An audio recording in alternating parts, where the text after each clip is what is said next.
Well, good afternoon, friends. Bill here. Hope you're having a good week. We're having a good one here at Sportsman Outreach and getting ready for the Grand Prix next week. Got a good crew coming down and other things going on. So, hey, there's always somebody out there too. Actually, in our day, there's actually somebody out there hosting some sort of sporting event somewhere. Creates a lot of opportunity. But today we've got Pastor Darrel Davis to chat with him about his journey, if you will, into Christian ministry, evangelism, open air preaching. He does a lot of different things. So I'm going to bring Darrel on and we're going to get rolling here. Darrel, good afternoon. Good afternoon, Bill. It's good to be with you. Yes, sir. Good to see you again. So give us a quick update. Was it your daughter that you saw? We saw you post about yesterday. Yeah, well, my daughter, she has had quite an ordeal since the beginning of the year. She's missed 11 days of school. She started out with COVID, and then she got over that, and then she had an ear infection, and she took antibiotics for a while but didn't finish them, so the ear infection came back. Wow. And then now this past weekend, starting Friday, she had some type of rhinovirus. I don't remember exactly what the doctor called it, but it's very similar to flu. So she's been in a battle for sure. It's been quite frustrating for her.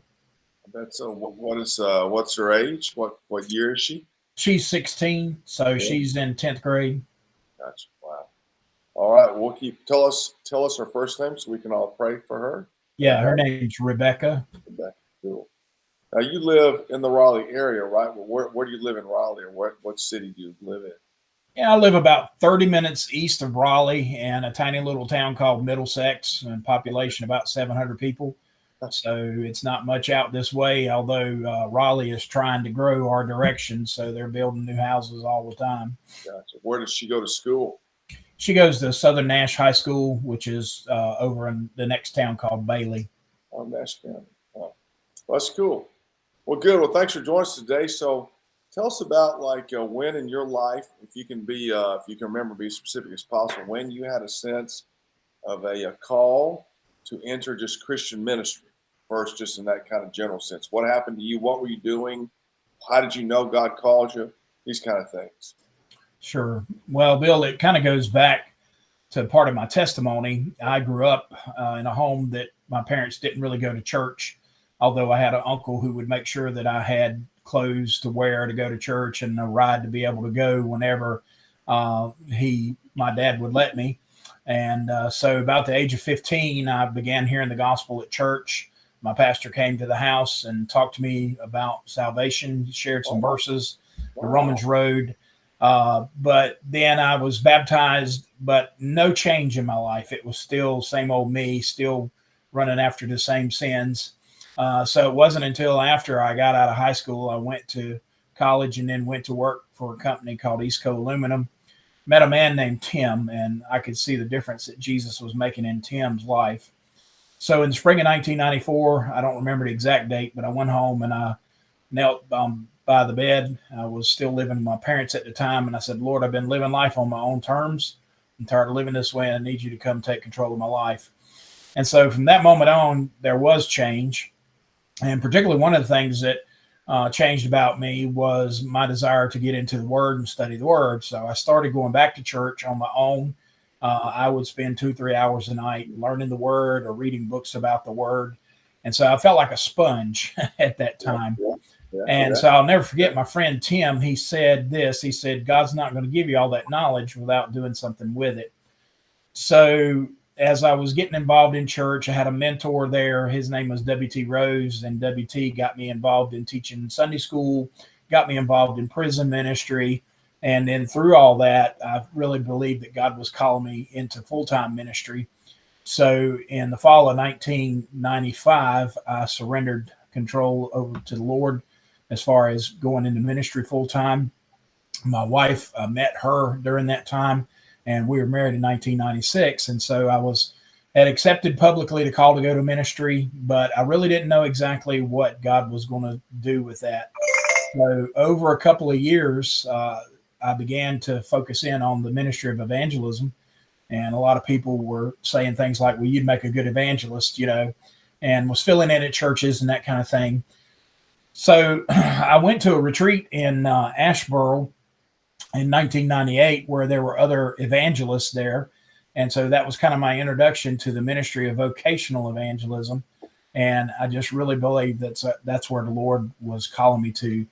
So he opened up the doors for me to go back to school. I went back to a local college and got a bachelor's degree in religion and started the first ministry that I was involved in, which was Foundation Ministries back in 1999. So I've been involved in evangelism since that time. Well, that's a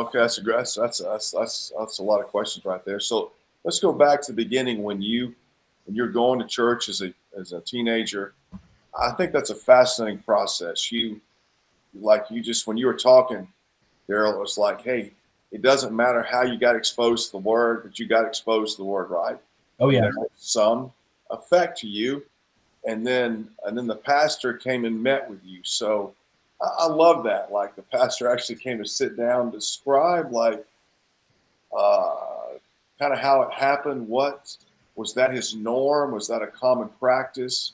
Why did he come visit you? Did you invite him? Just describe that a little bit. I think that's a great. I'm sure it goes on a lot, but I think that's a great response from the pastor's part. Sure. Well, I think it was mainly through my Sunday school teacher at the time, Miss Corrine Harris, who's gone to be with the Lord.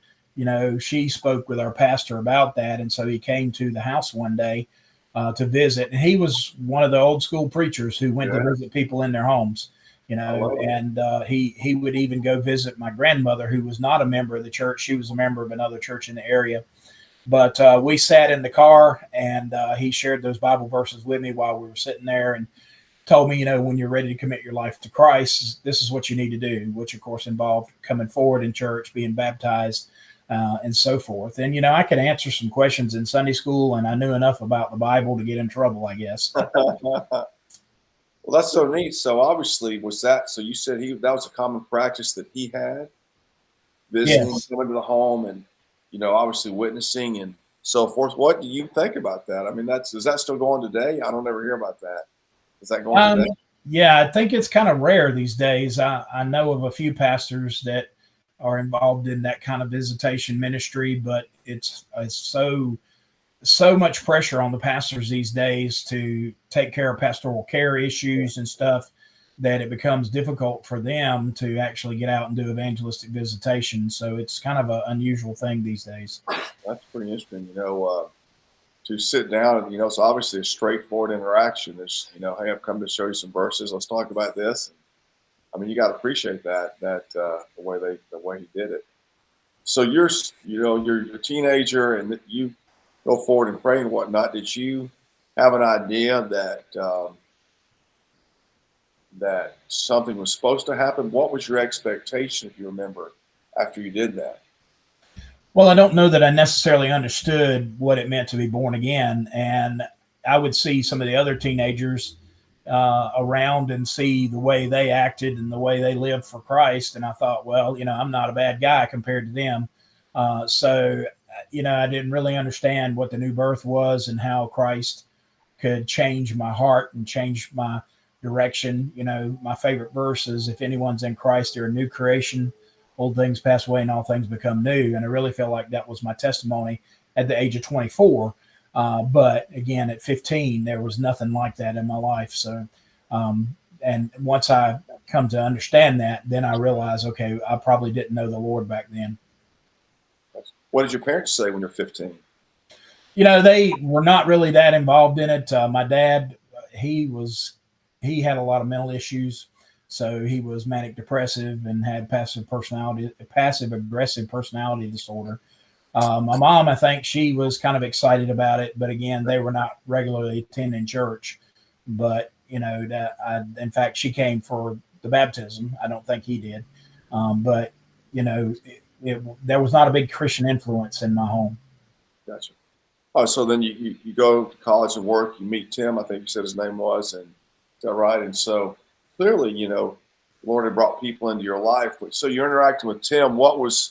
Did Tim witness to you? Did he take you to church? What was y'all's, if you look at him as a Christian presence in your life, how did he make himself known to you? What did he say to you? Well, Tim was a very bold witness for the Lord. He was actually an Assembly of God lay pastor at the time. But, I could see Jesus in his life more than anything else. He was walking with the Lord. He was always talking about church. He was always talking about the Bible.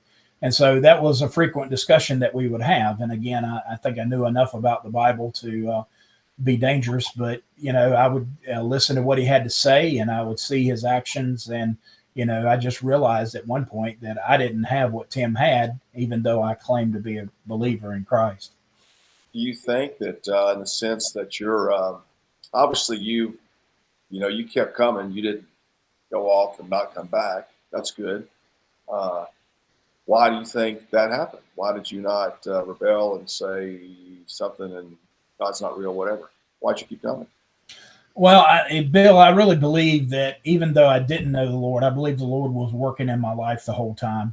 I believe he was protecting me in a lot of ways, because there were times during my teenage years when I was suicidal.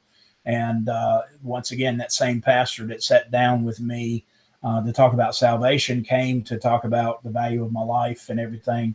And so I could look back, and even though I didn't know the Lord, I could see kind of some footprints there at different times during my life that he was active, he was working. I'll never forget about the time the Gulf War broke out. I was kind of a late teenager then, going into college, and I knew things about prophecy, and I was seeing all the stuff that was going on in the Middle East. So that really kind of had me a little bit fearful, to be honest with you.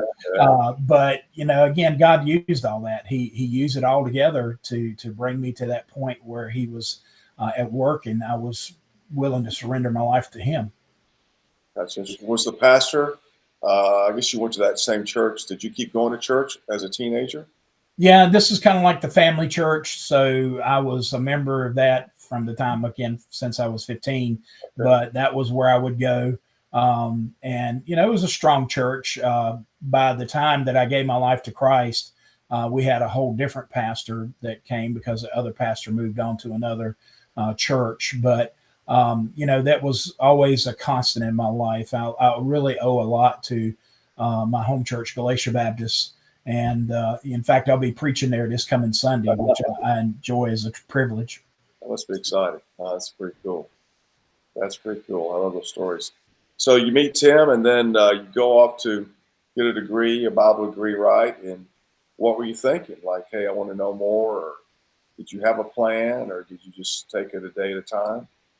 Well, the thing with the college education, I really believed that was going to be something I needed in ministry. And so I initiated that process. It was interesting because the college that I went to was the last place on earth that I wanted to go. Because that college, even though it was historically affiliated with the Baptist State Convention of North Carolina, it was so liberal, the buildings leaned to the left, and so it was difficult to take classes there. And see, the thing was, I was trying to go to Southeastern Seminary, but they did not have a full bachelor's program at the time. And so this opportunity to go to the local college, Chowan College, it was all God, because I sat down in the financial aid office, and he says, okay, we can give you this scholarship. You're a pastor, because I was serving as an interim pastor at the time. So I'll give you this. And basically, it was a free ride. God provided every penny for that. And at the time, the tuition was $5,300 a semester. And that didn't even count books. Yeah. So, it was a tough experience. But again, it helped me dig deeper in my faith. Yeah. It helped me dig and learn more about apologetics and how to defend the faith. And it was a challenge. Some of the professors there, one of the professors there, he was actually into the Jesus seminar stuff, and I'm thankful I never had him. But it was interesting. The most conservative professor there was actually the philosophy professor, Doug Chisholm, and he looked like a Jesus, one of the guys that came out of the Jesus movement, long hair and everything. But he was actually a conservative Christian. It was kind of rare. What was his name of the school? Chowan College. Now, where is that? It is in Murfreesboro, North Carolina, again, out in the middle of nowhere. I grew up in a little town called Conway. And so Murfreesboro is about 12 miles from Conway. But it's now become a university, so they've got a much bigger program, and it expanded the college to a university. That's cool. And so then you come to the North Carolina evangelistic meetings. I've been to the one in Georgia once or twice when I was living in Atlanta. So that's what you went to, the NC. What's it called? What's the phrase for it? Well, actually, what I went to is we in North Carolina have an organization for North Carolina Baptist Evangelists, and it exists to provide fellowship for those who are in evangelism, encouragement. So we have an annual retreat every year, second week in January. And so that was the retreat that I went to. And we had about 30 or so men there. Some of the guys that were there had been in evangelism for a long time, and I've still have respected relationships with them. But, this was a retreat that I went to, and that's kind of where God clarified my call into evangelism, was at that retreat. How did you know that? What did happen? What did you hear? What did you see? I just found people there that I could identify with, and understand, because I had that heart to see people come to Christ, and they had the same heart. And so, I just spent time in prayer and just seeking the Lord, and I really was impressed that was the direction He wanted me to go right after that retreat. You think your life, your young adult life, in a sense, not knowing the Lord, all that process led you to have an interest in evangelism, of looking for other people like yourself? I think possibly that's the case. One of the things I've seen through the years in ministry, I found that people who come to Christ later in life tend to have a more passion about evangelism and seeing other people come to Christ. And particularly going back to my experience before I actually met Christ, looking back as basically a false conversion. That kind of gave me impetus to be able to share the truth and how people really come to know Christ as Savior. That's cool. All right, so you go to the retreat, you come out, you got a clear vision. What are you doing then? What happens next? Well, after that, I started the ministry, as I mentioned. It was started 501c3 ministry, and doors of opportunity started to open up for me to do events in local churches like revivals and such. I actually got connected with some other evangelists in 2000 because I went to the Amsterdam 2000 conference sponsored by the Billy Graham Association. And so I met another one of my mentors there, Bob Boyd. Bob he has a ministry called New Fire for Christ. He at one time was actually on staff with Campus Crusade as an evangelist. So he and Josh McDowell were the only two people that they had actually hired as evangelists in their organization. But I met him and started meeting with him after going to Amsterdam. The Amsterdam experience was incredible.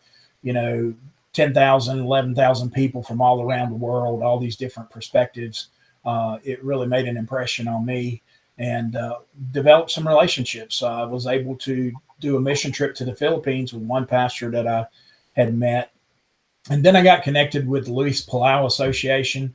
At the time, they had an organization called Next Generation Alliance that Luis had started to equip young evangelists. So through my friend Bob Boyd, I got connected with him, and I actually started doing some events with his associate evangelist. So God gave me another opportunity there to actually do some large meetings in Africa, places like that. Really? That's amazing. What did you think of that?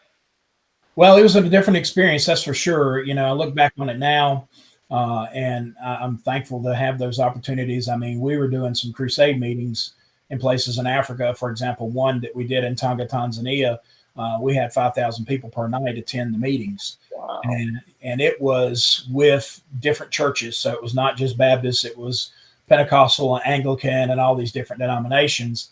And I think a lot of that has shaped my desire now to work with other denominations besides Southern Baptist, which I am a Southern Baptist. But, I've had opportunities to work with all these different organizations that are preaching Christ and Him crucified, so that's the common ground there.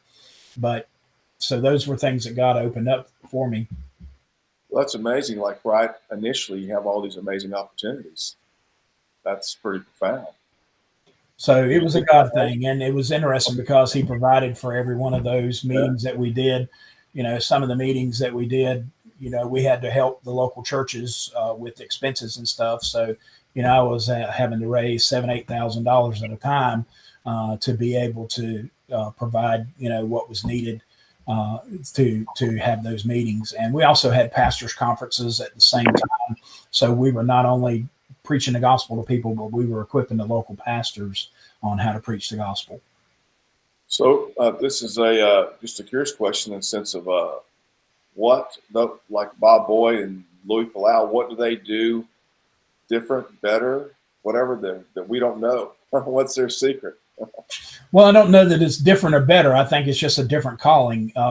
And so, of course, Palau was the Billy Graham of South America. So he did the mass evangelism meetings along with a follow-up. Bob Boyd, same thing. He was doing those kinds of meetings and still does. He goes to Kenya a couple of times a year and spends 2 months over there. And he goes to the schools and does open-air meetings, that kind of thing. So I think it's a little different than having the one-to-one evangelism, which I'm involved in now, because, you're focusing on uniting churches for the sake of the gospel. I think that's one of the key things. People look at crusade evangelism and say, oh, it's not effective. The converts, you never know where they go. But there's more to it than that. The churches are working together. It's getting people excited about sharing the gospel. And hopefully, if you prepare them properly, they're actually doing follow-up with people who trust Christ to get them plugged into local churches. You believe a guy like Bob or Louis or these guys, or even Graham, they have a different gift? No, I don't think it's a different gift. I think it's the gift, the office of evangelist. It's just expressed in a little different way.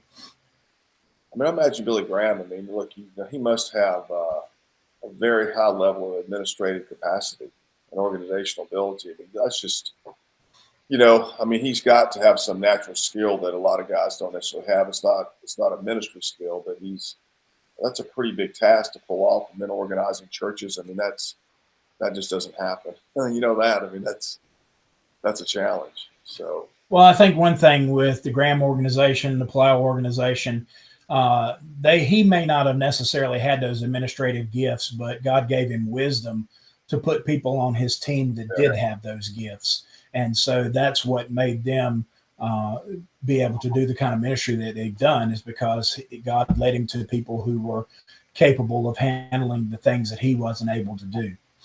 That's pretty amazing. That's pretty cool.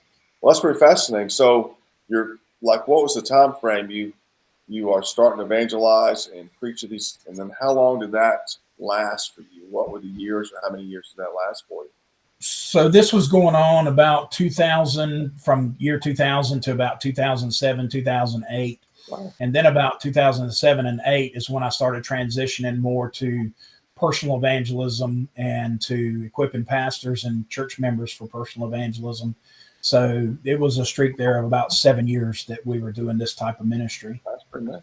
Why did it end? Did you end it? Well, it was interesting because I had the opportunity to go and work with a team that was sponsored by our North American Mission Board called the Intentional Community Evangelism Team, the ICE team. And so I believe it was 2006, our Southern Baptist Convention annual meeting was in Indianapolis. And so I saw information about that through some Southern Baptist sources, and I signed up for this to go. And so what they would do as an inner-city evangelism team, intentional community evangelism team, is they would equip the local churches on how to share the gospel. And then it would culminate in a week-long outreach where we would go out into the neighborhoods and meet people one-to-one and share the gospel. So once I got in that, I just really felt passionate about that, enjoyed that. And so things just slowly started transitioning over to more of the personal evangelism. And I still do revivals and harvest meetings like other evangelists do. But, the primary thing I've been involved in now is the street evangelism and the one-to-one evangelism. So on the ICE team stuff, I guess, did you meet Mark Yoho? Yeah, that's how we met, Mark Yoho. And also like Joe Toy. I met Joe Toy through those connections. It's always interesting. I'm always fascinated how God makes connections with different groups and different people. So, I was able to get connected with Sports Fan Outreach through Mark Yoho and Joe Toy. But God's just kind of networked people together. And so because of that, we have greater opportunities, I think, to work together and share the gospel. Sure. So how long did the ICE team last? What was that window when you really probably were pretty focused on that? So the ICE team ministry was about 2006 up until about 2011, I think, 2010, 2011. And unfortunately, the mission board kind of got rid of the program, which was a little disappointing. But we were actually, along with going out and sharing the gospel and equipping people, we actually had seminary students that were coming, and we were working with the seminary students, teaching them how to evangelize as well. So it was really serving a dual purpose. All right. So before we go on to the next phase, you've having substantial experience. So what was going on in your personal life? Like, were you growing, and obviously, did you come to know more of the Bible along the way? Did these experiences increase your faith? What was happening there? Did they distract you from your prayer and Bible study? What was happening to you? Well, I think it was all a part of the process, and I continued to study God's Word. Graduated from college, and I had actually applied for seminary at Gordon Conwell, and had been accepted to Gordon Conwell in Charlotte. But about that time, I developed some health issues. I developed avascular necrosis in my right hip, and I had to go through a hip replacement. So in 2003, I had a full hip replacement on the right side. And so I kind of put the seminary plans on the back burner. But, everything I've learned about the Bible, everything I've learned about preaching and ministry has basically been hands-on experience and getting into the Word and learning the Word. So I even started back and doing some seminary classes at Southwestern, and I've got about 12 hours under my belt for that, but things didn't work out for that. So I'm still trying to figure out how to finish up and get my master's, and basically more for my personal benefit more than anything else.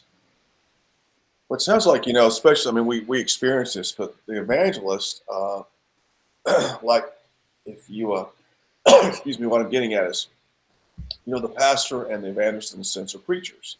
But the evangelist does a lot more preaching and work with the word, where it seems like if you're on the outside looking into the work of the pastor, they are primarily in pastoral work, either running the church or, visiting people, those kind of things. And so what I'm getting at is, in our world, have far more time spent doing the work. You agree with that after these years? Oh, absolutely. Yeah, totally. And it's been interesting too, how God has allowed me during my time in ministry to be involved in pastoral work too. In fact, I was full-time pastor of a church over near me for 6 years and 8 months. And it's a different calling. I remember a friend of mine kind of described it this way. He said, the evangelist looks at the rock and says, okay, I want to break this rock, and I want to do it with one blow. So this is how I do it. Whereas the pastor takes the chisel and chisels off a little at the time, so yeah. That was a good analogy, I think. That's funny. That's interesting. So it's 2011. You're moving into this new world. Is that when you become the pastor of the church? Actually, the pastoral ministry started about 2013. Okay. I was called as their interim in, October of 2012. And then they called me full time in April of 2013, I believe it was. Were you glad they called you? Were you excited about it, or were you kind of apprehensive? Or honestly, Bill, it was a struggle. Yeah. Because I still had the same passion for evangelism. Yeah. And, obviously that could be expressed through the local church, but, you have to have people that are on board with that in order for you to continue to do evangelistic work. And so that was a big struggle, and it was an adjustment for me for the first year and a half, and to think, okay, well, this is why God is going to finish out my ministries and pastoral work. And, it was interesting because God allowed me to lead the church to do a lot of things in the community that they had never done before, as far as going out, knocking on doors, doing ministry at events. So, for example, the Christmas parade that they would have every year, we created gospel tracts and went out and handed them out on the street there during the Christmas parade. And so God allowed me to do a lot of the evangelism work, but I still kind of felt like in some ways I was being hindered, I guess. I don't know how to say that, but so it was an interesting experience. I look back on it now and I realize part of it was, I needed to understand what pastors go through. Even though I had served as interim pastorate in that interim pastorates and stuff, I really didn't understand the pressure and the things that full-time pastors go through in pastoring their flock. And so God kind of allowed me to have that experience for that reason, to have a little more compassion on pastors, I think. Are you glad it came to an end? Yeah. Because it was interesting because the first 3 years I felt like people were really following the way the Lord was leading, and we were doing evangelism ministry. We were baptizing people. During the whole time there, we baptized over 50 people. But about 3 years into the pastorate, there was a small group of people who were not real happy with the direction I was leading things. And so conflict began. And some of the people who were the big supporters of my ministry at first were now in opposition to me. Just, I'm curious, like, I'm not trying to gossip private. In that time, did you think, hey, is God doing something here? Or how did you interpret that? Or did you say, hey, this is just church life? And what were you thinking? Well, I saw a lot of it as being spiritual warfare. In fact, I tell people this. I think I've experienced more spiritual warfare when I was a pastor than I ever did in evangelism. And so there was a spiritual battle that was going on there in that church. Also, to be perfectly honest with you, Bill, I didn't necessarily react the right way to the criticism and the things that were going on. And so, it made me bitter. It made me angry.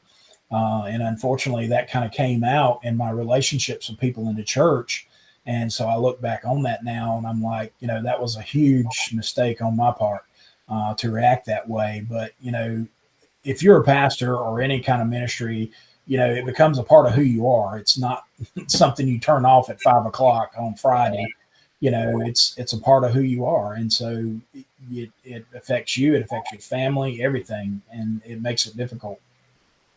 You hear a lot of stories like that. Of course, you always hear, quote, the bad stories, but how the family, kids, that's a real challenge in that whole situation. Anyway, that's interesting.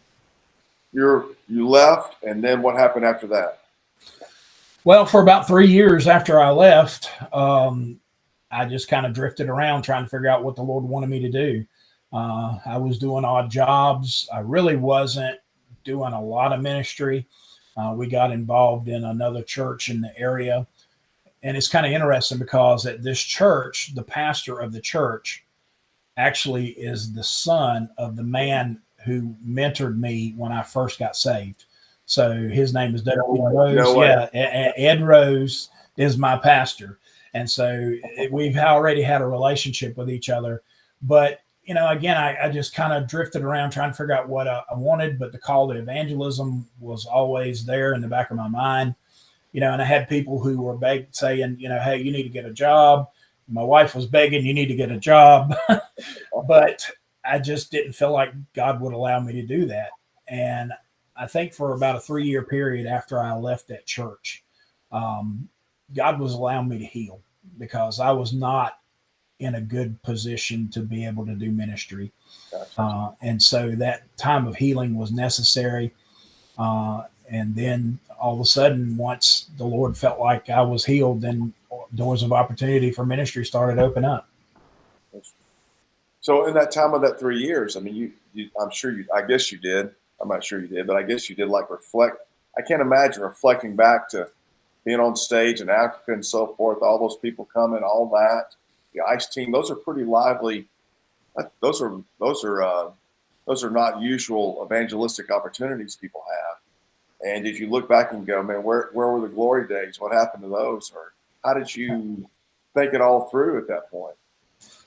Well, again, I was dealing with a lot of anger and a lot of bitterness, and I don't know that it was necessarily directed toward God, but it was directed toward other people. And so I was having to turn loose of some of those feelings. I was having to ask the Lord to grant me the ability to forgive people. And yeah, I look back on some of those experiences, and I wasn't sure if I was ever going to get to do anything in evangelism ever again. But God is faithful, and by His grace, here I am now. Yeah, that's pretty cool. Well, that's tough. That you said it is your life, and the maturing part never really, you don't get a pass. You have to keep going. And so things get going for you. And because I know like you're preaching in Brazil or Colombia. Colombia. Go down there. Yeah, so tell us just what began to unfold for you and how things are working for you now. Well, I guess probably about 2.5 years after I left that church, and it was a forced resignation. I left that church. People started contacting me about filling the pulpit for pastors when they were gone. And so those opportunities started opening up. And then about that time, I was introduced to your ministry, Sports Fan Outreach International. So I started getting involved in ministry there with the Super Bowl outreach, Kentucky Derby, that kind of thing. Yeah. And then, of course, God allowed me to get connected with you guys in a more formal relationship. So since that time, I've been able to go back because before, so I guess probably about 2004, 2005, I went to Colombia, South America for the very first time. And for some reason, I just kind of fell in love with the country. We were ministering in some refugee camps outside of Cartagena.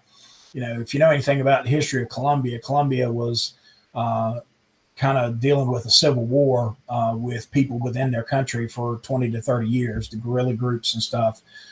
So we were ministering and sharing the gospel one-to-one with people in these refugee camps, and of course, speaking in churches. And so at the time, I was able to go to Colombia twice. And then I continued to maintain my relationship with an evangelist friend of mine named Johnny Wilson. Johnny is based in Boone, North Carolina, and he goes to Central and South America quite frequently. And so he contacted me one day. He says, "Hey, we're going back to Colombia." This was it 2022 or 20? No, I'm sorry. Wait a minute. Let me get this date straight. It was actually 2019 that we were going back to Colombia, which was right after I left that church. And so God opened up the doors for me to start going back to Colombia. And so last year I was able to be there twice. We're primarily sharing the gospel in schools with students, which is an amazing thing. I obviously can't go into an American school and do that, but I can do so in Colombia, and also preaching and speaking in churches there as well. I've really got a passion for that country. Not to say that I'm excluding other countries, but I just really feel a connection there. Well, I don't speak well enough to preach, that's for sure. I actually learned Spanish when I went back to college. I had 2 years, but the problem is I never really had the time to apply it. So, but now slowly but surely, my Spanish is coming back. Anytime I come into the country, I can at least communicate and get myself around. One day I hope to be able to preach in Spanish. I need to be like Francisco Nieves. He's preaching in Spanish and English, man. I'm just incredibly impressed with what the Lord does with him. But anyway. That's cool. So, really, when you tell your story, most of it I didn't know. You're obviously well connected, well respected in North Carolina. And that seems to be the base of where you've worked and who you know. Doors opening, preaching here, going there. Is that true? You must have, what everybody in North Carolina must know you in the SBC. Is that true? Yeah, I would say fairly well. I've just been blessed to have some relationships with other people who were connected. So one of my best friends and companion friend in the ministry is Marty Dupree, who used to work for our Baptist State Convention in North Carolina. And, Marty and I have kind of hit it off, and he's recommended me for a lot of different things. Actually did some part-time work for the Baptist State Convention back in 2006 because the convention annual meeting was coming to Greensboro. And so I organized a crossover event and helped connect volunteers with the churches and opportunities. But through Marty and other people that I met through networking, God's just opened up those doors. I've just been incredibly blessed with good relationships with people. Did you work at it? Did it just happen? Oh no, it was work. It was definitely work. Meeting people, and it's a challenge for me because, believe it or not, I'm an introvert. So I have to work really hard at personal relationships. But yeah, it was something that I worked at. That's a good lesson. You describe quite a journey for an evangelist, working hard at things up and down and so forth. It's persevering. It's a good story. It's a good lesson in being the evangelist. So if you were going to stand before 100 or 100,000 guys and share with them why they should enter this world, this life, what would you tell them?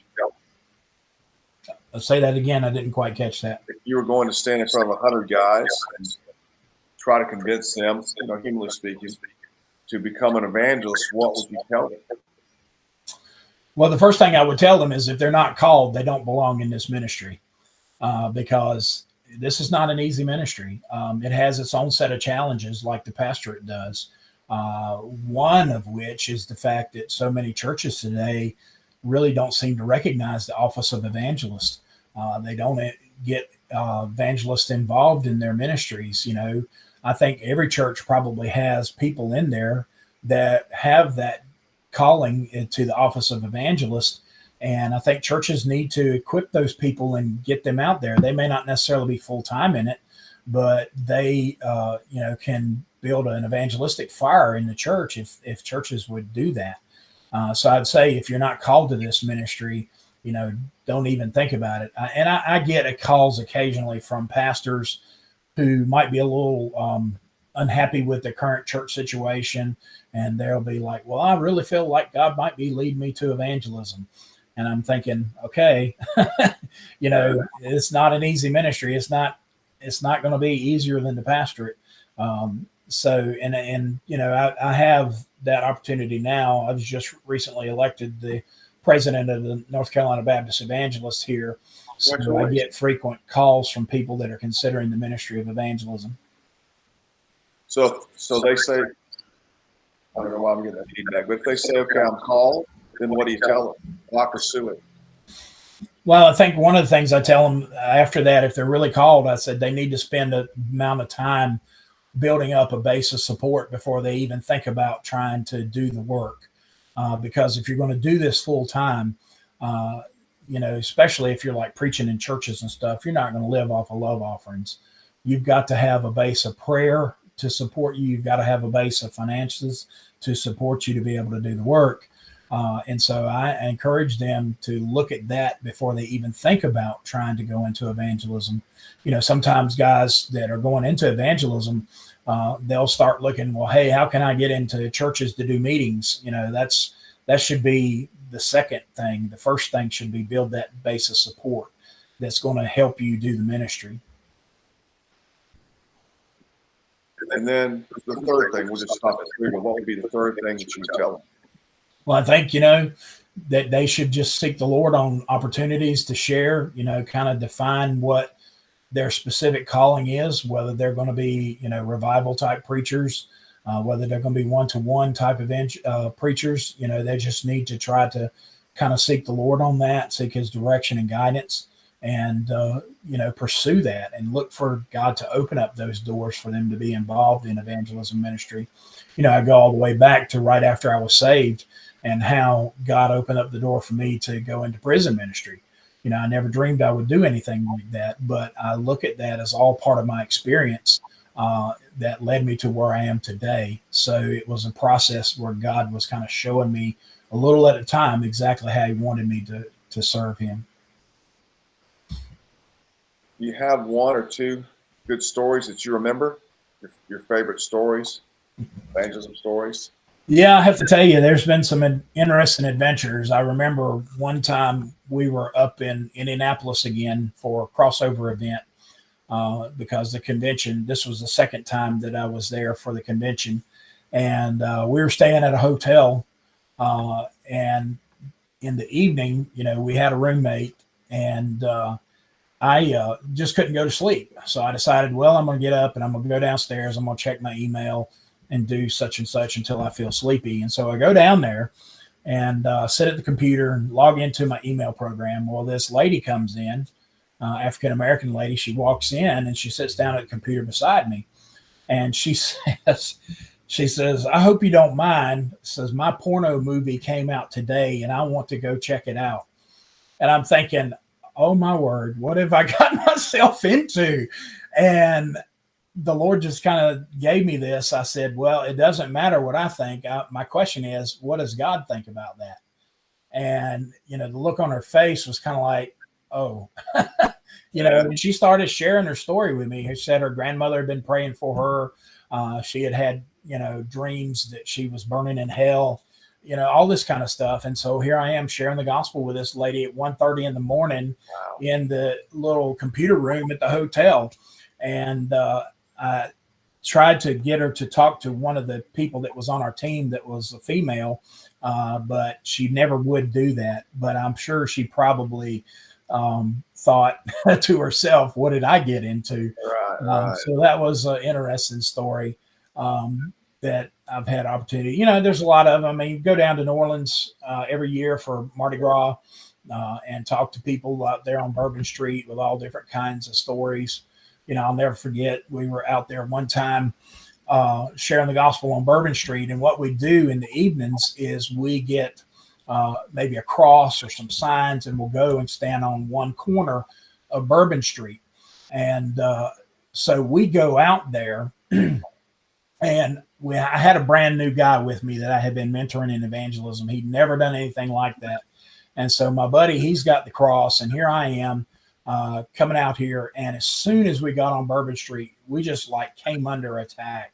The one lady was over there coming at my buddy with the cross and scratching the cross up. This other lady got in my face and she starts yelling, "He's without sin, cast the first stone." And the one behind her took a swig of a beer and she spit it all over me. And while all this is going on, the new guy is standing over there and his eyes are about like this. He's like, what have I got into? That's funny. And my buddy, he just started praying. And when he started praying, it was like all of a sudden there was a huge opening, a clearing, and the crowd just took off and these folks disappeared, so it's crazy. I mean, I've seen some crazy things down there. I had a lady a couple of years ago try to put a voodoo curse on me while I was preaching. So that was fun. I had a guy come up to me in a store. I wasn't even doing ministry. He met me in a store and he come up there and he threatened to kill me. I'm like, what in the world is going on here? So, it's been quite an adventure. That's pretty amazing. There's a story from the crusade you're on. Did you stand up on the stage for everybody and bring a sermon, bring a message? I'm sorry, Bill, it broke up just a little bit. Yeah, tell us a story about the early days preaching in Africa with Bob Boyd. Did you stand on the stage and preach to the crowd? Yeah, I mean, it was the largest one that I did. Sorry, my dog is barking because my daughter's home from school. Okay. The largest meeting that we did was the one in Tonga, Tanzania. And basically the way it worked was I was preaching for 4 days. And then the other evangelist, Frank Alexander, who's from France, he was preaching the other 4 days. And so, I'd never been involved in anything that large, but we're out there sharing the gospel. And, and I'm preaching sermons like I would here in the United States. But to see people's receptiveness was amazing. And I'll never forget, I'm standing up there on the stage preaching one night. And this part of Tanzania is highly populated with Muslims. In fact, there was a place there that the folks associated with Osama bin Laden actually started building before September no, it was after September 11th. They started building this, and then of course, when the United States cut off their funding, they couldn't finish it. But there was, I mean, this place was, loaded with Muslims, and these Muslims come driving by in the pickup truck. Some of them are in the back of the pickup truck, and they're out here yelling all kinds of stuff while we're preaching. And I just continue to preach. But people responded to the time, and the churches there thankfully had a good follow-up plan for the folks that responded. So I think that was a really great experience. That's amazing, man. You're a lightning rod, brother. I don't know. I didn't know you had all this action going on around you all the time. Well, it's just all God, Bill. I didn't really start seeking this stuff out. It just happened to open up for me. That's pretty amazing. Cool. All right, you got a website for the ministry? Sure. It's www.goeministries.org. So the new ministry is Giving Others Eternity Ministries. And the phrase "giving others eternity" actually came from a catchphrase that one of my mentors, Bob Boyd, used to use in his ministry. So that was interesting how that came about. Cool. So GOE.org. GOEministries.org. Sorry. Okay. That's okay. I need to get something a little bit simpler. Well, GOE is evil. Okay. All right, man, cool. GOEministries.org. Fantastic. That's awesome. Well, what a treat. I've gotten to know things about you I had no idea. Yeah. Well, we need to get together sometime and just talk about, things, because there's a lot of stuff I don't know about you too. But, I'm thankful that you've allowed me to work with Sports Fan Outreach. It's been a real blessing getting to know you. It's been fun, man. Cool. All right, last thing, give us a couple of prayer requests for you, long-term, obviously your daughter, but just ministry-wise, long-term. Give us a couple of prayer requests and we'll be done. Yeah, sure. Of course, do pray for my family. Pray for my daughter that she'll be able to get over all this sickness. And most of all, that she'll be able to make up school because she's missed quite a bit. As far as ministry is concerned, I still am working to try to get fully supported. So if people could pray about that God would open up opportunities for me to connect with new donors and people who are willing to invest in this ministry. That would be a huge help. My goal is to be able to be fully funded so I don't have to do anything like take an interim pastorate or anything to help with the income. So be in prayer for that, and just, be in prayer for God to help me to be close to Him and clean in my walk with Him. Okay.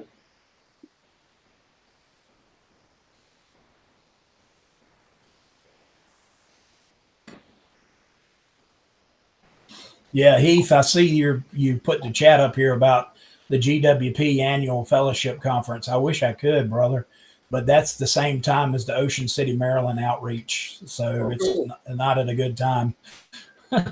Cool. I'm just surprised to know Mark Yoho. You're such a better guy than Mark. I don't know about all that. I don't know. I'm tell him. We're gonna have to have a heart-to-heart talk. No, man, you done a great